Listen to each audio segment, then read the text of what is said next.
એટલે દીકરાઓને જાજે ભાગે માં વધારે વાલી લાગે, કારણ કે માં હેત વધારે કરે. બાપા આંખ કાઢે, થપાટ મારે, અને દીકરીને બાપ વધારે વાલો લાગે. મેં કહ્યું ને કે આપણે નાના હોઈએ ત્યારે માં ધવડાવતી હોય અને અણહમજુ બાળક માના પેટમાં પાટું મારે, એ બાળકની પાટુને માં સહન કરી લે, એને અપરાધ સમજતી જ નથી. હા, એનો ટાંટકી વાંટકી પકડીને જરા હરખો કરે, મારા પીટ્યા, દૂધ પીને મૂંગો મૂંગો, પાટું મારે છે પેટમાં. હવે એ તો માના પેટમાં હતો ત્યારે પાટું મારે નહીં, સગર્ભાવસ્થામાં પણ માના પેટમાં એનું જે હલન ચલન હોય. તો અમારે આ ભણેલી ગણેલી દીકરીઓ આમ કહે છે, the baby is kicking from inside.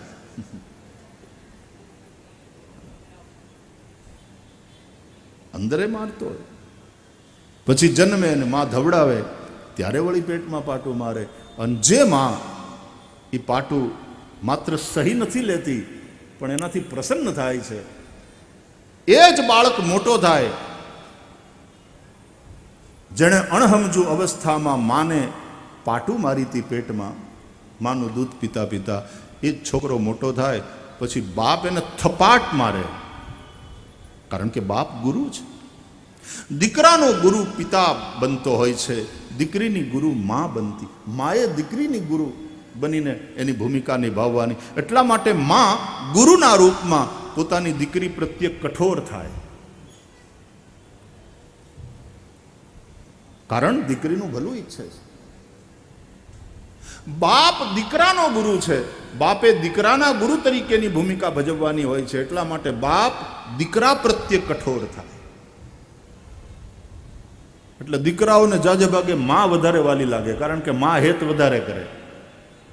બાપા આંખ કાઢે, થપાટ મારે, અને દીકરીને બાપ વધારે વાલો લાગે, કારણ કે એને માં વઢતી હોય વાત વાતમાં, એની ગુરુને. સો શી ઇઝ પાપાસ ગર્લ. દીકરીને બાપ વધારે વાલો લાગે, બાપને દીકરી વધારે ગમે.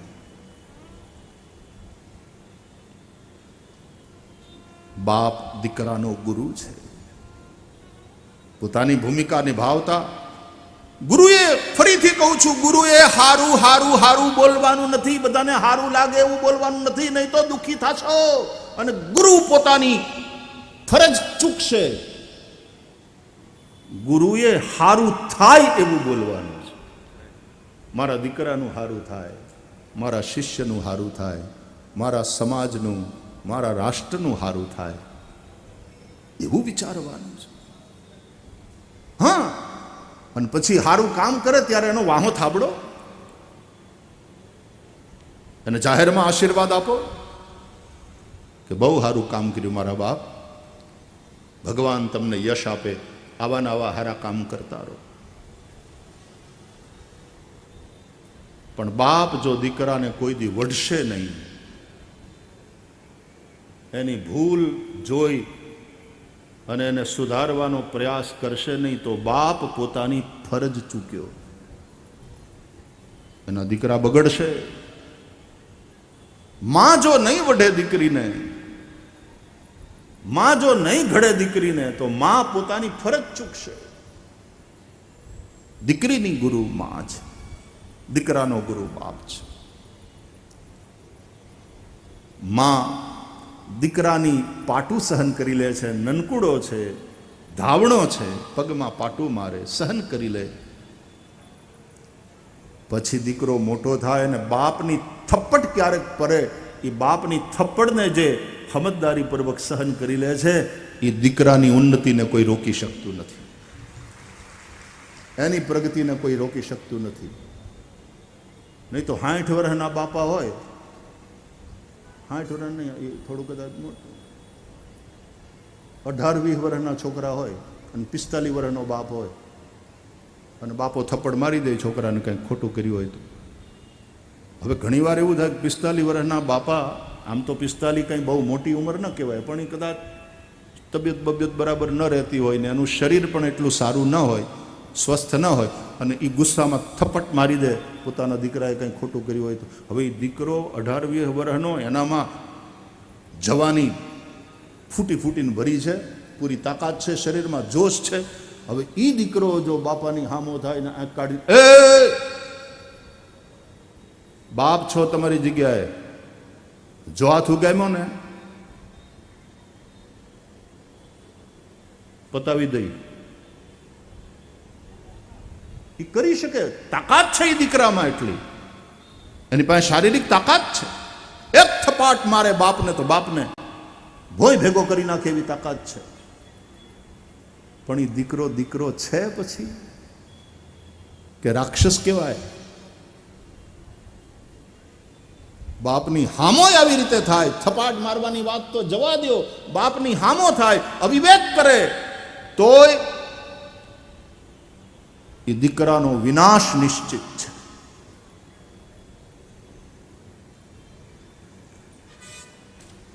એક સમય હતો કે પરણી ગયા હોય, ઘરમાં પત્ની આવી ગઈ હોય, તોય બાપની આંખથી દીકરા ડરે. એની એક મર્યાદા રાખે.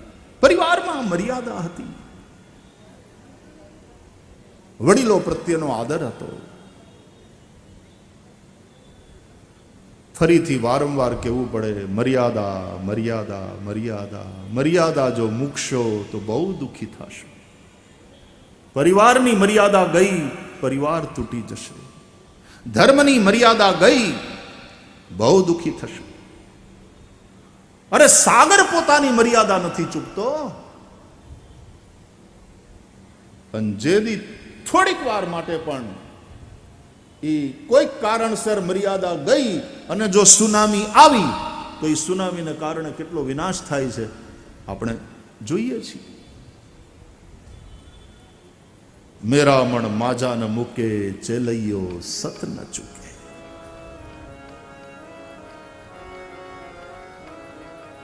મર્યાદા મર્યાદા મર્યાદા. એટલા માટે આપણે કથામાં ચર્ચા કરી હતી કે પહેલા રામ પ્રગટ થાય છે, પછી કૃષ્ણ પ્રગટ થાય છે.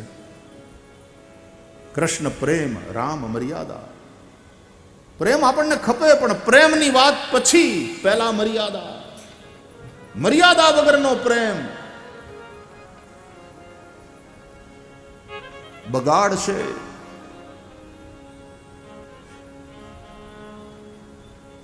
તો સનત કુમાર જેવા મહાપુરુષોનો ક્રોધ, પહેલી વાત એને સાધન બનાવે છે.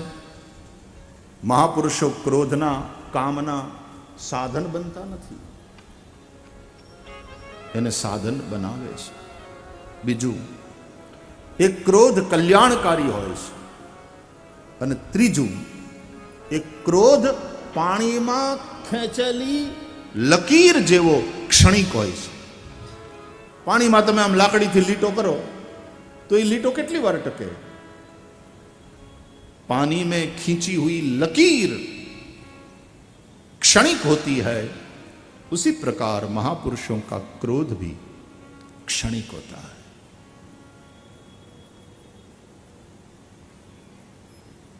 સનત કુમારોએ ક્રોધ કર્યો, શાપ આપ્યો. શાપની ને વરદાનની જ કથા છે. વરદાન ભગવાન આપે છે, શાપ રામાયણમાં, બાલકાંડમાં ભગવાન રામના અવતારના કારણોની ચર્ચા પહેલા કરવામાં આવી છે. એમાંથી માત્ર એક જ કારણમાં, 5 માંથી એક જ કારણમાં વરદાનની વાત છે, બાકી 4 માં શ્રાપની વાત છે. લ્યો, મનુ અને શત્રુપાએ તપસ્યા કરી અને એને ભગવાને વરદાન આપ્યું, માગો માગો માગ માગ બરુ ભય નભ બાની. અને પછી મનુ શત્રુપા વરદાન માગે છે, પ્રભુ પ્રગટ થાય છે. શું આપો? તો કહે છે કે પ્રભુ આમ તો આવું કહેવાય નહીં, બોલાય નહીં, સંકોચ થાય, પણ આપે પૂછ્યું છે અને અમે આપના છીએ, એટલે પડદો શું? પ્રભુ સન કવન દુરાવો. એક જ વસ્તુ જોઈએ. શું? બોલે ચાહુ તુમ હી સમાન સુત, આપના જેવો પુત્ર જોઈએ. ભગવાન કહે છે તથાસ્તુ, હું તમારો પુત્ર બનીને આવીશ.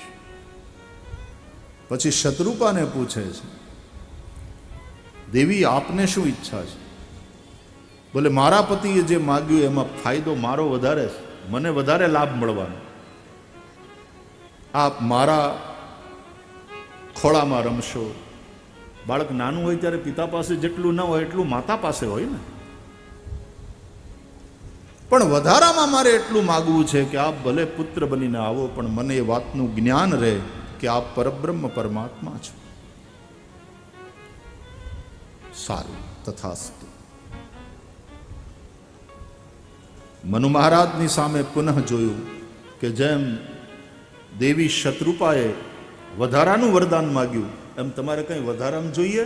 તો કે હા, હવે જોઈએ, બેલેન્સ કરવું પડે ને પ્રભુ. એણે વધારાનું માગ્યું તો હું થોડું વધારાનું માગી લઉં. શું? કે તમે મારા પુત્ર બનીને આવો, પછી હું ભૂલી જાઉં કે તમે ભગવાન છો. આ વૈશિષ્ટ્ય છે. અને એટલા માટે એ મનુ શત્રુપા દશરથ અને કૌશલ્યા થયા. એને અપાયેલા વરદાન અનુસાર ભગવાન રામ પુત્ર બનીને પ્રગટ થયા. રામજીની લીલા જુઓ રામાયણમાં. કૌશલ્યાની આગળ રામ પરબ્રહ્મના રૂપમાં પ્રગટ થાય છે, પણ દશરથની આગળ ક્યારેય નહીં.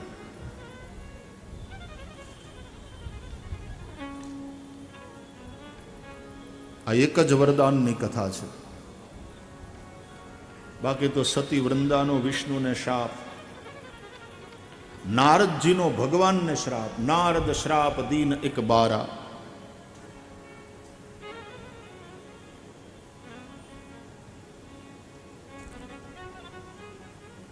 પ્રતાપ ભાનુની એની કથા છે, અને એમાં બ્રાહ્મણોએ જે શાપ આપ્યો એની કથા. સત્યકેતુના દીકરા પ્રતાપ ભાનુ, એને શાપ મળ્યો. શ્રાપની કથા. તો ઋષિઓ મહાપુરુષો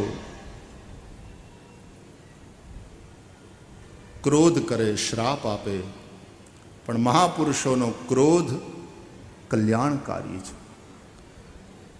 મહાપુરુષો દ્વારા અપાયેલા શ્રાપમાં પણ વરદાન છુપાયેલું હોય છે. આમ તો નથી કહેતો, તમે કથા જુઓ, બધી કથાઓ જુઓ, સાવધાનથી સાંભળો, વાંચો. જેને જેને શ્રાપ મળ્યો છે એ બધાને ભગવાન મળ્યા. આ શ્રાપમાં છુપાયેલું વરદાન.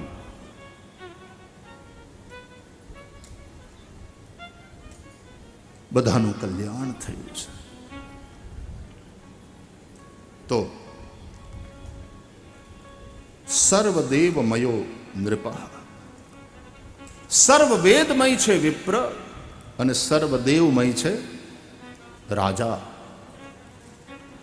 તો વિપ્રાહ ગાવશ્ચ, ભગવાન શ્રી હરિનું બીજું શરીર ગાયો. ગાયો એમાં 33 કરોડ દેવતાઓનો વાસ છે, એવું આપણા શાસ્ત્રો કહે.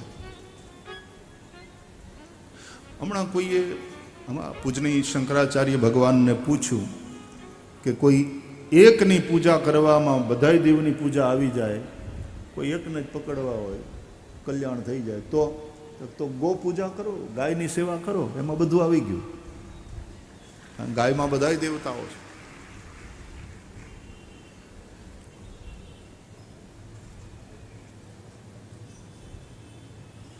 પાઠશાળામાં ભણતા વિપ્રો એની પૂજા કરો,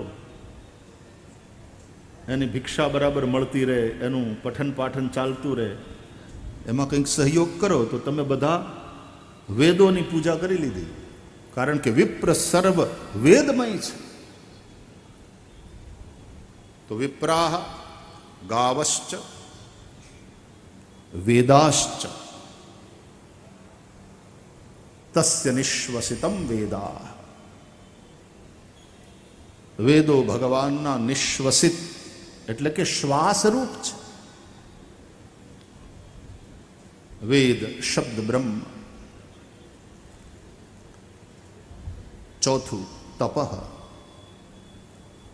તપ છે ને એ ભગવાનનું શરીર છે. તપનો એક અર્થ થાય સહન કરવું.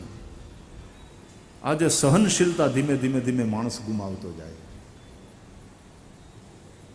તપ એટલે સહન કરવું, અને સહન કરવું એટલે સત્ય માટે સહન કરવું. અન્યાય સહન કરવાની વાત નથી, સત્યને માટે સહન કરવું. આપણા સ્વજનો હોય એના માટે સહન કરવું તપ. પાંચમું સત્યમ. સત્ય છે, સત્યનું આચરણ છે, એના માધ્યમથી ભગવાન પ્રગટ થાય છે. હરેસ્તનુ એ શ્રી હરિનું શરીર છે.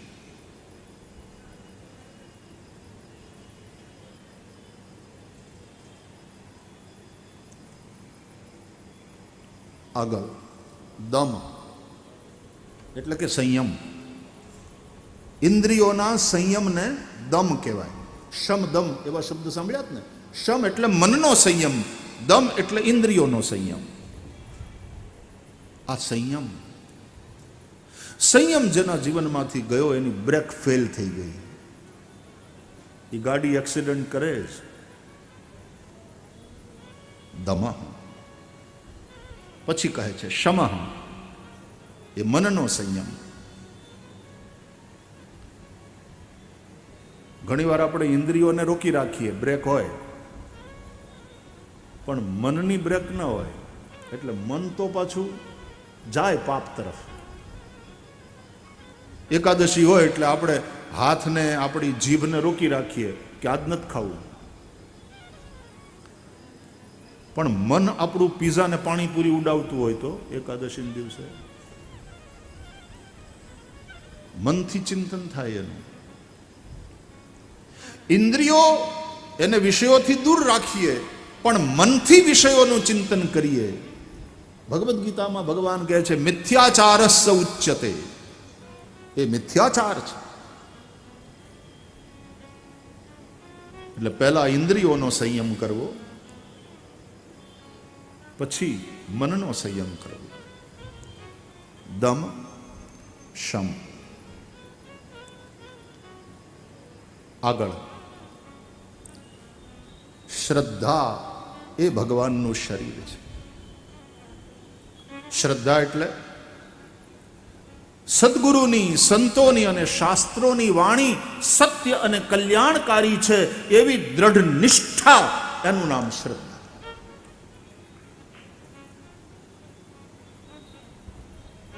આદૌ શ્રદ્ધા. કલ્યાણના માર્ગે જતા હશો તો સૌથી પહેલા વહેલા જે વસ્તુની જરૂર છે એ છે શ્રદ્ધા.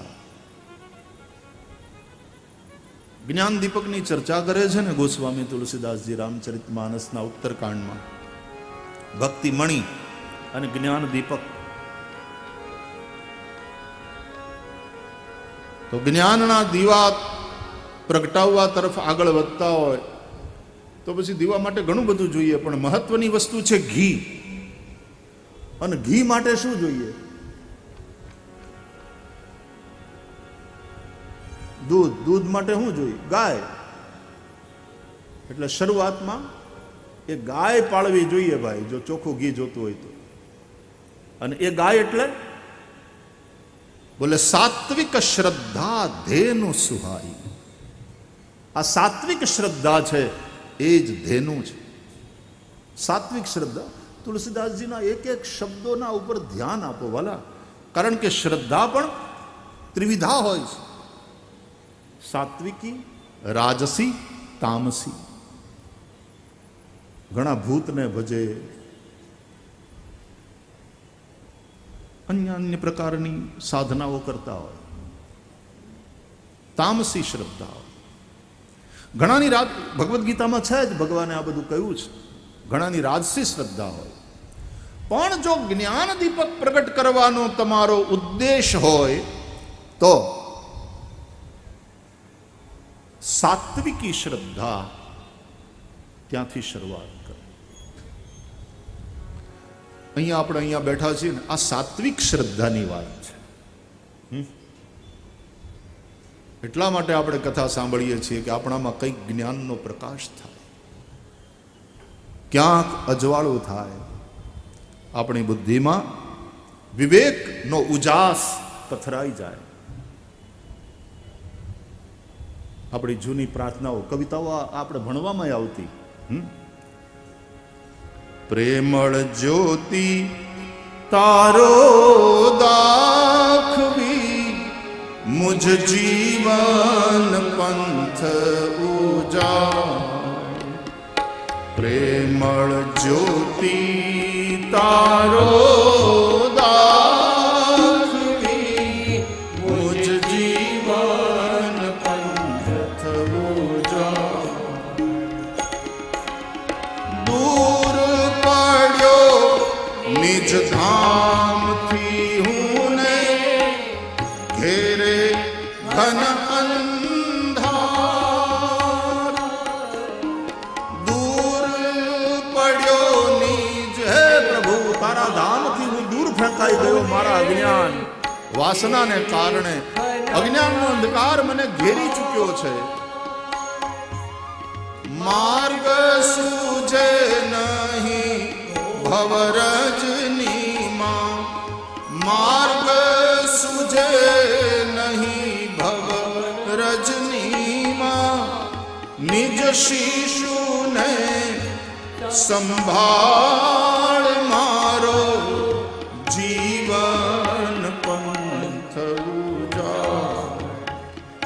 પ્રેમળ જ્યોતિ તારો દાખવી, મુજ જીવન પંથ ઉજાડ. મુજ જીવન પંથ ઉજાડ. મુજ જીવન પંથ ઉજાડ.